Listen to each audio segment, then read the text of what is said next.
Today I'm going to be replacing all four engine mounts in this 1998 Toyota Camry with the legendary 5SFE 2.2 liter motor. Now a friend brought this car to me. They knew it needed engine mounts. They said you can hear the engine banging around when he got on the gas pedal.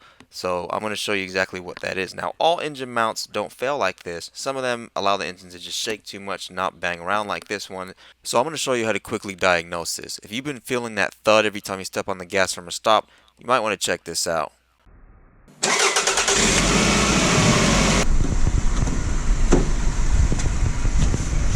Now all I'm doing is getting in the car while it's running, stepping on the brake pedal, putting it in drive, and tapping on the gas while I'm holding on the brake pedal. I'm not moving anywhere. I'm just looking to see if there's a completely failed engine mount that's not holding the engine anymore. So let's check that out.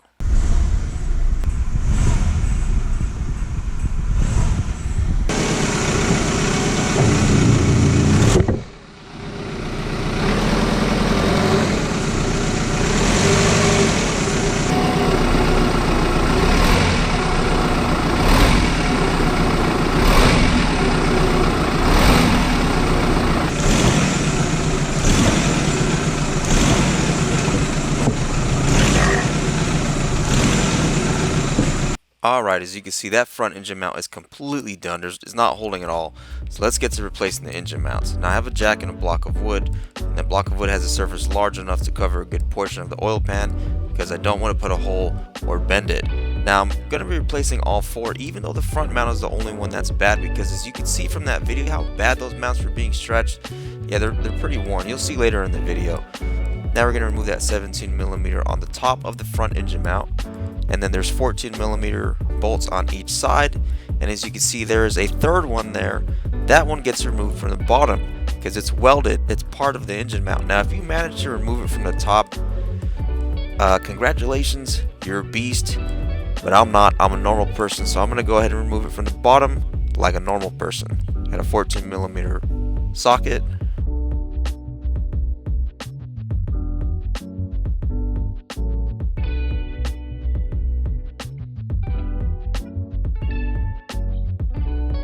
Now we got all the bolts off. We're going to lift the engine with our jack off of the engine mount so we can finally remove that engine mount.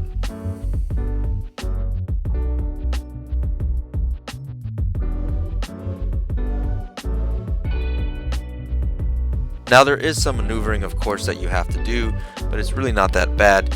You don't really have to be the Tetris Pro to get this thing out. Just the front mount, just lift the engine up. If you need a little bit more room, you can get it right out. And as you can see, that's completely done. It's not doing anything. That's why the engine was jumping around. Now we have the new engine mount going on. Same thing, you're gonna have to maneuver it just a little bit. Not that bad in this area.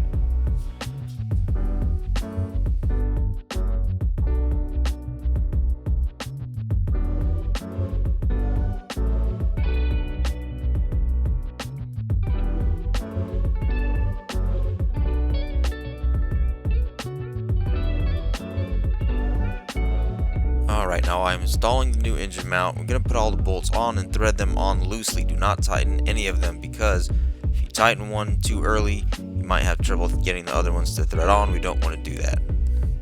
Now we have the bottom one. Remember, they're all 14mm except for the top, the very top bolt. That's a 17mm. Now once we have them all threaded on, we're going to start tightening it down.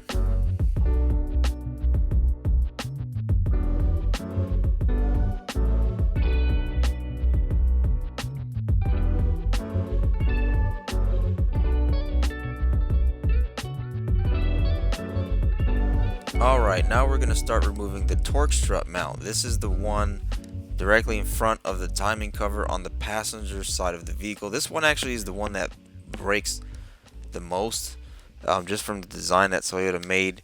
But the front mount and this torque strut mount are the ones that you typically are going to be replacing more than the other two. Now we're just going to go ahead and remove those bolts. Watch for the wiring around that area. You don't want to end up tearing one of the wires. If you have to unplug something, go ahead and do that, because this one had I think it was a ground cable that was above the torque strut mount.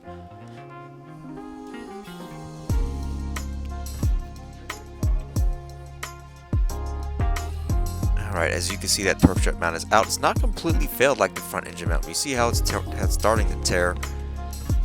Best to replace it. Now we have that unplugged, so we have a little bit more room to get the new mounts in.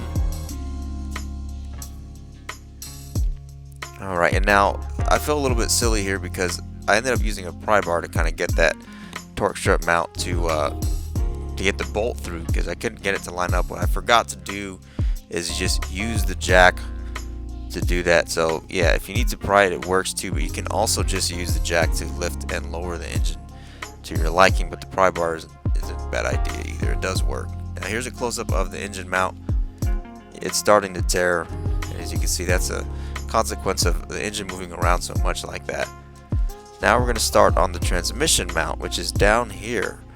This mount isn't that bad, but it's also starting to tear as well, so we're going to replace that one. We're going to move our jack to the transmission oil pan side, because that is the side of the transaxle that we're going to be supporting. And as you can see, we're going to start removing these covers.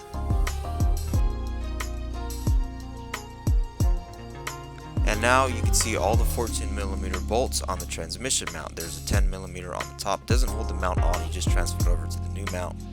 I used a box end wrench to remove the 14mm bolts on the sides, as you can see here, and there's another side as well, you'll see in the video. And then on the bottom there's grommets that get removed, and there are 14mm bolts that get removed with a 14mm deep socket. Now we're going to start removing those bolts with the box end wrench. Now I forgot to mention this in the beginning of the video, but if you live in the Rust Belt, make sure to spray these bolts before, maybe the night before, with some penetrating oil, WD-40, PB Blast, or whatever penetrating oil you have that will work. Just spray it the night before, because it will make your life a whole lot easier. Now we have the mount removed and the new mount is going on. I didn't actually get the new mount being installed in this video, but it's a very straightforward process. Off goes the old mount, make sure your jack is supporting that side. New mount, tighten all those bolts. And we have it here, everything is tightened up, and that new mount is on.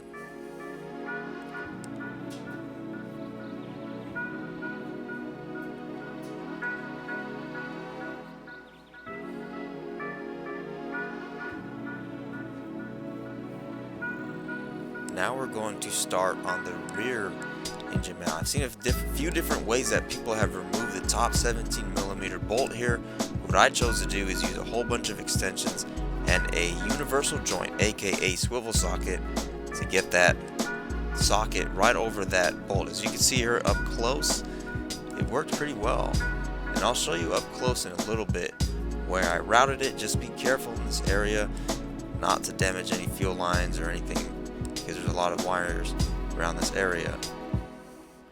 As you can see, here's from the bottom, I got the camera all the way underneath the intake manifold, so you can see where it's at and how that universal joint is very great tool to use here. And here it is from the top. Just be careful working around all the wires in this area, but this will get it.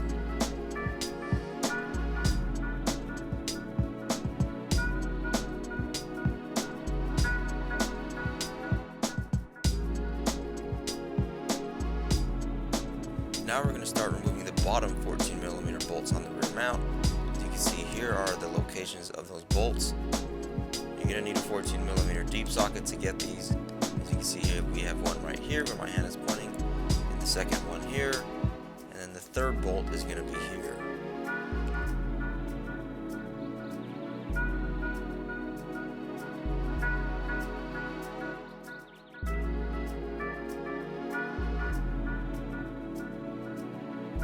Now I'm going to be installing the new rear mount.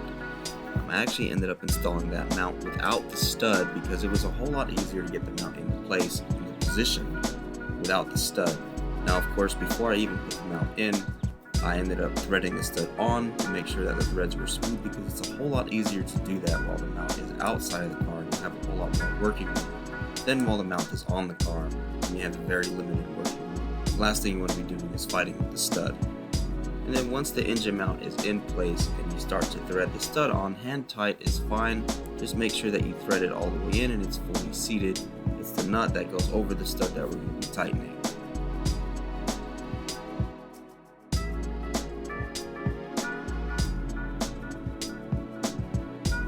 Now I didn't film the last bit of installing this rear mount, which is the end of the video pretty much. Just leaving the bottom 14mm bolts on the rear mount loose so you can move the mount around so you can easily get that stuff to thread in, and of course tightening that 17mm nut that goes over it is just straightforward. You're going to be using that same universal joint and all the extensions, and just being careful in general, working around all the wiring in that area. And that is it for this job. Thank you so much for checking this video out. I really hope this video gives you a little bit of confidence to tackle this job on your own, and I especially hope that it helps you save a lot of money. If you have any questions, leave them down below in the comment section, and until the next video, thank you for watching.